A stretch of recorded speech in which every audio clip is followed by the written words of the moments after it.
All right. Hi. So first off, we got to start out with a legal disclaimer. I am no way at all responsible for your actions. If you decide to do anything in regards to any of my work that I'm giving to you, I'm not liable, and you've been warned. If you blow a transformer out in front of your house, that ain't my fault.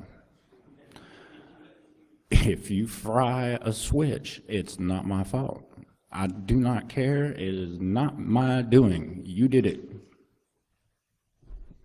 Thank you. I am a sullen sesquipedalian encapsulated in a diminutive world, obstreperous and recalcitrant at times. Others, I'm a drooling fool wandering an area of infinity. However, it is only when both occur simultaneously that I'm near close to normal. I am.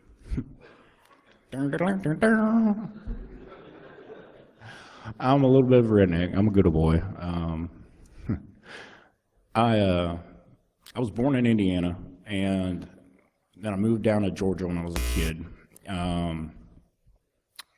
Just started, in the school's computer lab, Windows 3.1, and then my, stepdad got a old computer. I don't remember what brand. Went to, 95, Win 98, Millennium Edition, and then when 2000, then I went to XP, all that great stuff. But yeah, that's how I got into it, just started around as a kid, playing. It was fun. And, school didn't always work out with me, because I am obstreperous and I am recalcitrant, and those are definitely adjectives that will not propel you very far in society. So because I had these character defects, I'm fighting through school basically, and I didn't do so hot. Had my come-ins with the administration and whatever, what have you, but it just did not work out. So I left school and I got a job as a system administrator and general help desk for a small benefits administration firm called Vinings Management. Now, I'm 17 years old as a high school dropout. I loved that job. It gave me a great sense of, to do.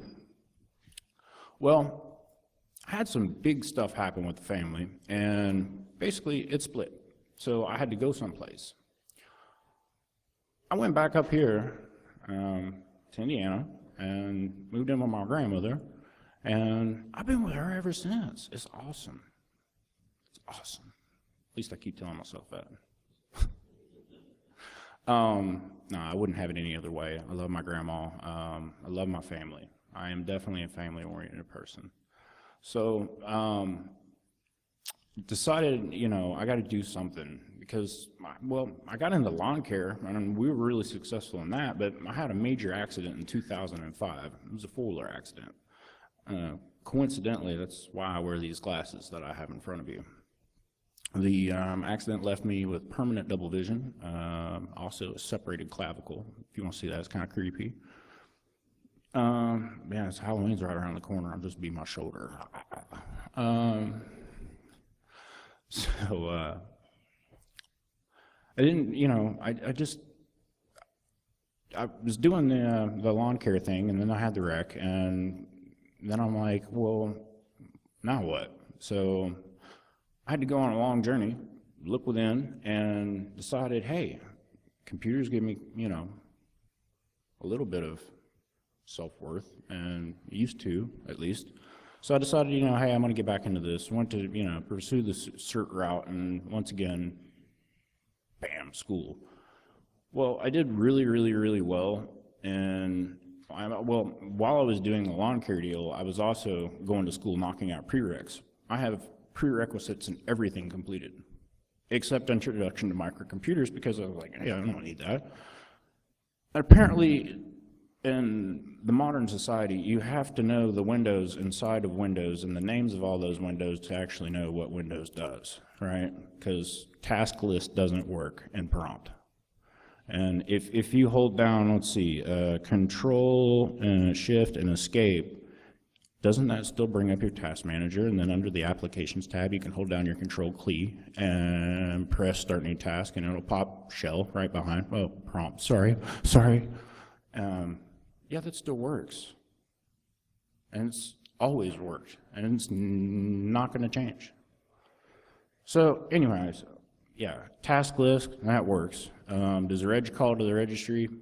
I think so. SC, service control, yeah, that utility is still there. Well, why do I need to know to be able to narrate windows like Microsoft SAM? I don't understand. So anyways, I didn't do very good at that. And whatever. Whoa.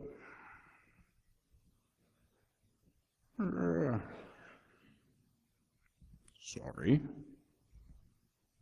Yeah.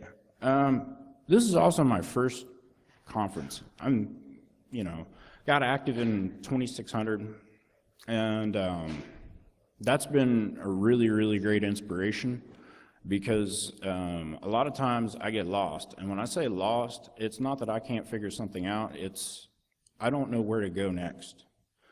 And with what I wanted to do with this is explore other options. I wanted to do something that hadn't been done before. Well, I don't necessarily, it might have been done, but it was new to me. I research stuff, and I investigate things, and I look at them in a very analytical light.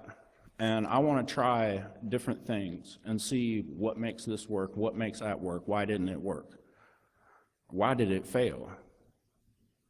Why did it fail is usually more important to me than why did it work, because I learn more off of my failures or an application's behavior. If you fail, you're giving me insight into your logic. I will use that against you. Sitting at the house, and all of a sudden, poof, hotspot pops up. I'm like, where in the did this come from? So I'm running around, I'm thinking to myself, there is no way my ISP is piggybacking hotspots off of people's equipment. I'm like aghast, right? So I'm running around and I'm like looking for these wireless repeaters because I'm living in denial, thinking there's no way that they could possibly do this. Why would they do that? And I can't find one. Finally, I flagged down this dude, he's an installer, and I was like, hey man, what's the deal with these? He informs me, oh, well, that's, dependent upon a certain router type that you have. And I was like, whoa, hold on. What type of router is it? Oh, he's like, oh, it's an Aris TG862. Oh, really? Okay, what other information do you have?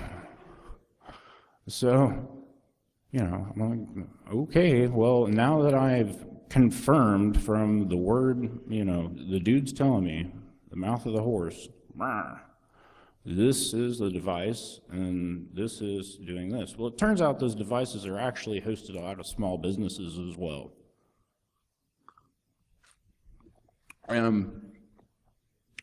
There's a lot of interesting things with those devices.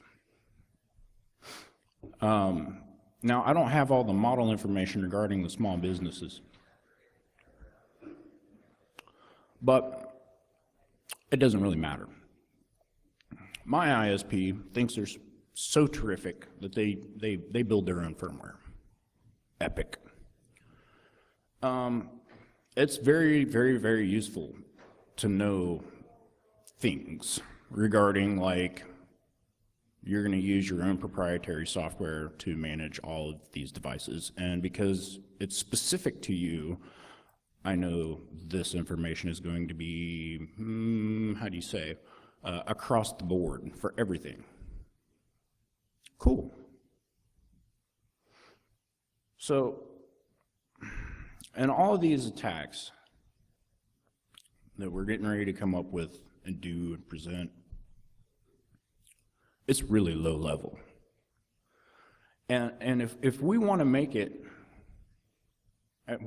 not if we want to make it. If you really want it, I don't want to make it. I don't want to build it. You build it. I break it. If people really want it, we're going to have to do it differently. If you're dependent upon, your devices, your entertainment, everything is now revolving around this OSI model. Yet,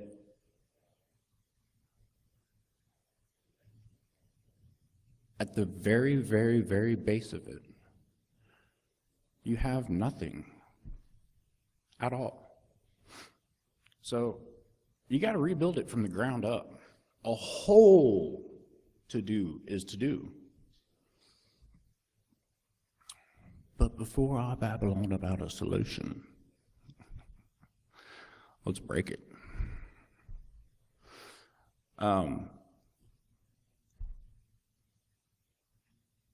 The tap tone interface. It's a device driver. It is, and it's been in every part of it. I mean, I think it goes back to like distro 2.2 or kernel 2.2. It's been involved in every single distribution. It's also going to be used in every single demonstration that we do today. That's what I picked up on. I went on this adventure and I wanted to do something that was unique, and I hadn't seen it, so that's what I went for. And I was using QEMU to boot a device, and then I noticed, well, hey, you can boot it off of whatever ether information you provided. So that really got me interested, and I'm like, well, if I can do that, that means, I can spool up a Kali box inside of somebody's router. That's interesting. So most of you are familiar with tunnels. There's IP and IP, IPv6, IPv4 to IPv6, vice versa, IP-IP6, GRE. I mean, there's just an absolute load of them. And it was like 3 days ago I found another one. It was inside of NetSniff-NG toolkit. It's called Curve Ton. It looked pretty wicked. If you guys are into SCAPI, you might want to take a look at L2F forwarding and using that in a scripting method. Because that can lead to some very, very interesting things, I assume. All right, so the difference between a tap and a ton is ton's a tunnel, and a soft tap is exactly that. It's a software defined Ethernet tap, and it's promiscuous, and it can be used the same way as your regular socket can be used. But you have to think of it like this. Okay, I have a device that's already attached to the network, and now I'm able to create a virtual instance of a device and set it anywhere I want on your network, behind any NAT, because what is to say I can? That's, in theory, I think, maybe. Computer science, it's like, don't they say something about time traversal? And wouldn't this be quantum mechanics? Because due to the uncertainty principle, now I can throw this thing anywhere I want, right? Where's the time module? It's dependent upon me going. How is this helpful? So you have these little taps, right? And you have your little tunnels that you can bore through things with, and then you can set your little taps wherever you want on any space. So I can say, okay, now I am this VLAN, and I am this VLAN, and I'm already connected to another VLAN which all those VLANs are connected and able to pass traffic through and loop them all and route them all back to me. Hi. That's bad. Reverse network, I mean, half the stuff I made up because I don't even know like what you would call it. All you do in that is, you know, just keep going up the chain. So instead of getting fed the IP, I eat the IP, and I'm able to go up the chain. And you're able to do that because of the MAC layer, the media access controller. Okay, I have that number. You have given me that number. You have advertised where your router is. You have hit me with ARP packets because you're not to IPv6 yet, but in IPv6 you have router solicitation messages. So I disclosed a bunch of information, right? I disclosed everything that I could with my ISP, and my ISP was like, you know what, customer, read the AUP, the Acceptable Users Policy. And I'm like, man, a thanks would have been great. You know, that's all I wanted. Way to go, man, thank you. You helped us. So I've been off, it's part of our package, right? We have this triple play bundle deal, and you're forced into it to save money. So, all right, this hotspot deal is in my package, right? Like, you're allowed to cruise through and use these little hotspots. And I'm like, awesome. First thing I did was I knew somebody who was kind of nefarious, and they needed some serious anonymity online, so I turned it into a VPN. That's pretty simple, honestly. When you connected to it, you had a certain IP address assigned to you. It's in the 50s block. And if you change your MAC address, of course, DHCP going to give you a new IP address every single time. That's how it works. So I'd roll through it, you know, boom, that's done. You want to buy on a VPN? It's like, no, man, you want too much money. All right. It's my family's account, though. I'm not at liberty to just, you know, throw that away, because my grandmother, she'd be really, really ticked if we got the telephone shut off, we got the TV shut off, everything shut off. But you can do like router behind router Ethernet injections. Okay, what is this? So in the small business, this is really common. They'll have your regular access point, and then they'll have another access point, right?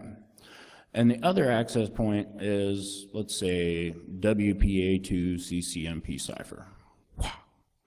And your main access point is hotspot login, okay? So you jump on the hotspot. Before you jump on the hotspot, though, you go ahead and you clone the MAC address of the router that's on that you want to be on, okay? By doing that, when you join the hotspot, your frames are then shot over to the other, and you're on a different NAT. But it's on the same network because everything's connected. The network asphyxiation to discovered controllers is really, really neat. We'll show a little bit more of that here in a few. What happens is, through these tap interfaces, you set them up and you say, okay, you're multicast, and I'm going to turn the ARP response on for you. And you have them all with the same MAC addresses as the virtual LAN interfaces that are in this device. And you pop them all up, and it has all this traffic that's localized. And the router kind of freaks out.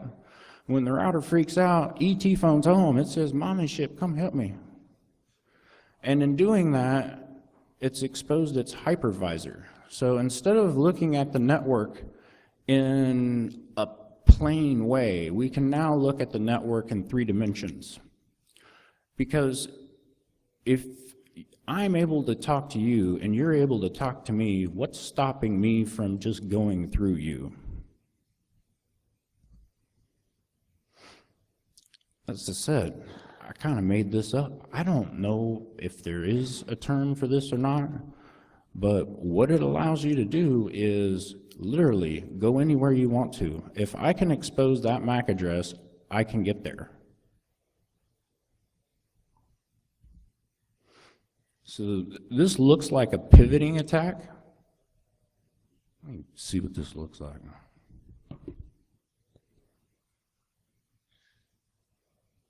Oh well, it's not going to cooperate.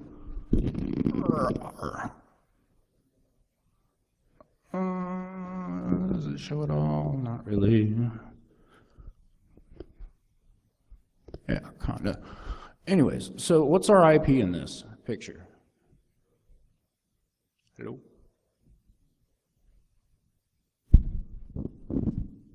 It wasn't really rhetorical. What? No. 10.0.0.4.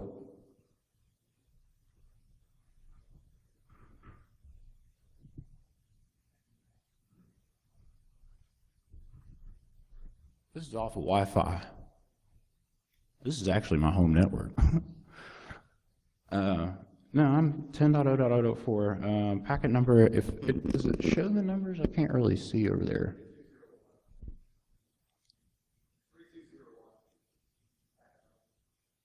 Yeah, yeah. So that's, I'm just polling for these devices. But we're doing a Wi-Fi talk, so we got to stay on topic, right? So customer premise equipment, and we're going to be doing, what is it? What do they run? I think it's multi-protocol label switching, and I'm only assuming that this is what it is. I know that they use Mocha and DLNA for the TV stuff. I don't watch television. I don't care. Whatever. So we're going to hack it. These are where these devices are located, if it's big enough, I hope. You see the little speckles of blue. So there's all your Aris TG862s. And then you see, since this is such a great idea, they've formed an alliance. So this is, they have a cable Wi-Fi alliance. Now, let's see, Xfinity's in that, Broadcom's in that, Optimum's in that, Time Warner's in that, Cox. That's a lot of America. That's a lot of America. Okay.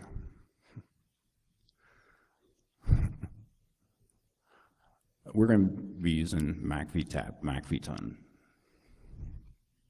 So IP route 2, this is your tool. This is what you're going to be using. Slowly, not really. Just break the device down into chunks. What separates the router from the switch and the bridge? Think of that and just go through it. You want to set up a tap? IP link, add link. WLAN whatever. Type or name, tap. O. Type MAC-VTAP. You want to add a tunnel? Add a tunnel. You do whatever you want, man. It's your world.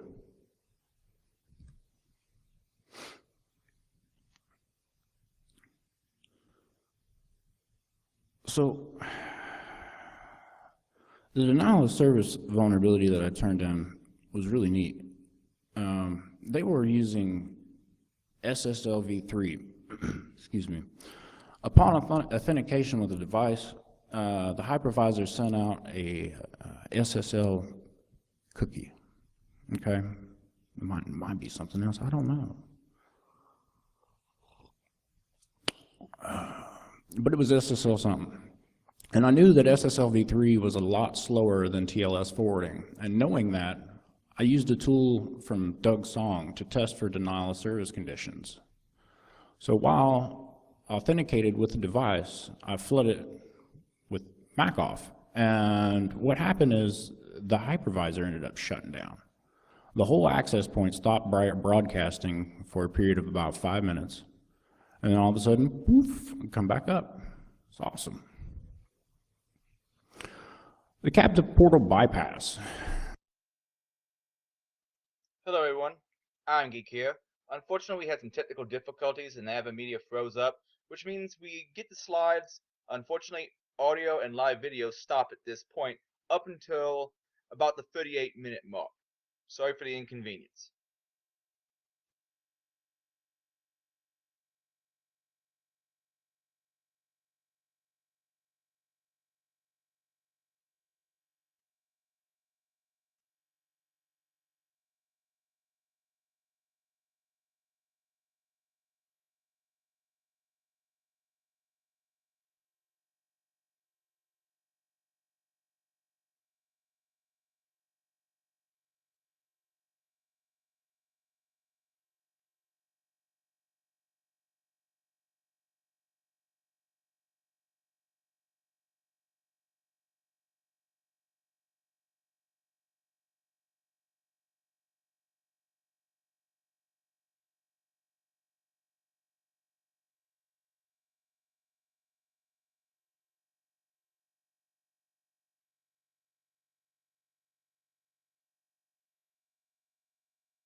client for OpenVPN. And when you connected, everything was in this beautiful little tunnel.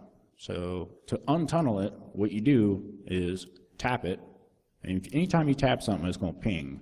Tap it. I already have the tunnel set up because I've sniffed out your route, so I know where it's going. Address that. Boom. Now all of it, because I've tunneled the tunnel, is encapsulated in my tunnel. Awesome. And this is theory because I don't have a lab.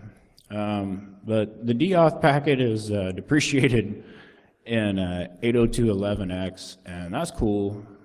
So I'm getting this protocol standard.